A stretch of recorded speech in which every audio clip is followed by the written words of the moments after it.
فبأي آلاء ربكما تكذبان.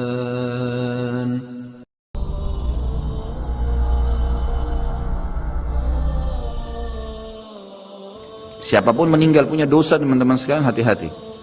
Sekecil apapun dosa itu sudah cukup mendatangkan siksa kubur. Walaupun belum tentu dia masuk ke dalam api neraka. Jadi jangan dianggap remeh. Makanya kisah yang masyhur berhubungan dengan masalah ini adalah kisah Utsman bin Affan radhiyallahu anhu yang pernah menziarahi kuburan lalu terisak-isak menangis seperti anak kecil. Lalu beberapa teman-temannya di zaman khilafah beliau berkata, "Wahai Amir Mu'minin, kenapa anda menangis melihat kuburan? Padahal Nabi SAW sudah menjamin buat anda surga. Dan anda ini siapa? Terkenal anak mantunya Nabi SAW, ya, dapat jaminan surga. Nabi sebutkan lisannya langsung, Utsman di surga, dijamin. Bagaimana bisa anda menangis seperti ini?" Jawaban Utsman radhiyallahu anhu sangat bijak. Orang yang beriman dan berilmu punya jawaban yang tepat. Dia mengatakan, Rasulullah SAW menjamin buat saya surga, tapi tidak menjamin saya selamat dari siksa kubur. Dari mana jaminan saya disiksa dulu di kubur? Nanti saya masuk surga, betul. Tapi di kubur disiksa dulu karena masih ada dosa. Maka pemahaman yang dikeluarkan oleh para ulama tentang tadi saya bilang, dosa itu sekecil apapun sudah cukup untuk membuat adanya siksaan, gitu kan? Itu karena pernyataan Utsman bin Affan yang menyebutkan statement tadi, gitu kan? Jadi kita harus memahami poin ini, teman-teman sekalian. Makanya jangan pernah tunda minta maaf sama orang. Jangan pernah tunda mengembalikan haknya orang lain. Jangan pernah menganggap remeh dosa-dosa kecil. Tidak boleh sama sekali. Karena kita akan lihat nanti salah satu penyebab azab kubur adalah tidak cebok pada saat kencing. Masalah kecil yang dianggap kecil oleh orang, gitu kan? Banyak orang anggap remeh.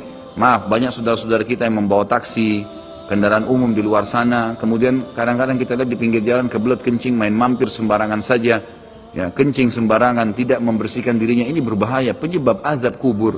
Kata ulama, kalau kencing saja itu sudah menjadi penyebab, bagaimana dengan buang air besar? Bagaimana dengan orang junub tidak mandi? Bagaimana dengan hal-hal yang lebih besar lagi, gitu kan? Karena memahami hukum-hukum syari seperti ini, kalau hal yang kecil saja dilarang, berarti hal yang besar lebih pantas untuk dilarang. Kalau hal kecil saja mendatangkan azab, berarti hal yang lebih besar lebih pantas mendatangkan azab. Jadi harus hati-hati, gitu kan? Kalau amal ibadah kecil kita kerjakan sudah besar pahalanya, bagaimana dengan amal yang wajib misalnya, atau amal yang besar yang kita kerjakan? Kalau umrah fadilahnya besar, berarti haji lebih besar. Kalau sholat sunnah besar, tahajud, maka sholat 5 waktu lebih besar pahalanya, dan seterusnya. Jadi poin-poin ini dalam mukaddimah kita harus difahamin baik-baik, gitu kan? Terutama yang terakhir saya ucapkan tadi, hati-hati teman-teman sekalian. Saya juga tahu diri saya pasti punya salah, tapi saya mengajak diri saya dan jemaah sekalian untuk beristighfar kepada Allah, bertaubat. Jangan tunda pengembalian haknya orang lain, meminta maaf kalau punya kesalahan. Jangan tunda-tunda, jangan bilang nanti Idul Fitri baru saya minta maaf. Nggak ada perintah dalam agama seperti itu. Sebelum pejamkan mata nanti malam minta maaf semua. Dan orang cerdas adalah orang yang tidak menyiapkan musuh pada hari kiamat. Hati-hati. Jangan siapkan musuh siapapun dia. Maka harus ini, ya, kembalikan semua hak-hak orang, minta maaf. Kalau pernah mengambil barang orang yang tidak jelas, kembalikan. Kalau tidak, sedekahkan sejumlah itu. Semua selesaikan. Jangan ada masalah. Ya, jangan pernah ada masalah, jangan siapkan musuh. Imam Bukhari rahimahullah pernah berhenti berburu hanya karena meleset anak panahnya kena pagar tetangganya, gitu kan? Diajak teman-temannya, kita memanah yuk, berburu. Beliau senang berburu. Kemudian pada saat beliau lagi latihan panah, ternyata anak panahnya sempat mencuil sedikit pagar kayu tetangganya. Lalu dia panggil gulamnya, gulam ini kayak pembantunya, sampaikan ke teman-teman saya kalau saya tidak jadi memanah, saya tidak jadi berburu, dan sampaikan kepada tetangga kalau Bukhari minta maaf. Muhammad namanya tentu, Muhammad minta maaf, gitu kan? Sampaikan dan siap mengganti pagar yang rusak itu. Begitu pembantunya Imam Bukhari datang ke tetangga tersebut lalu berkata, ya, Syekh Imam Bukhari menyampaikan maaf karena pagar Anda tercuil, diperlihatkan. Lalu tetangganya tersenyum dan berkata, jangankan pagar saya, rumah saya semua buat Imam Bukhari.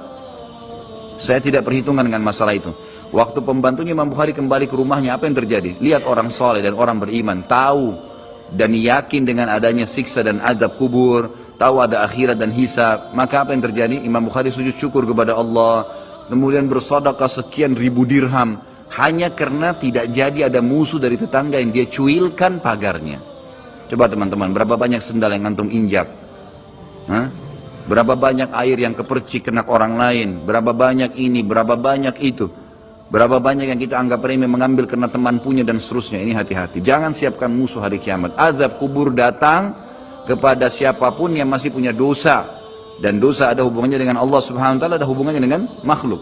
Kalau berhubungan dengan Allah Azza wa Jalla, kita bertaubat kepada Allah. Allah Maha Pemurah, Dia akan terima taubat hamba-hambanya asal ikhlas.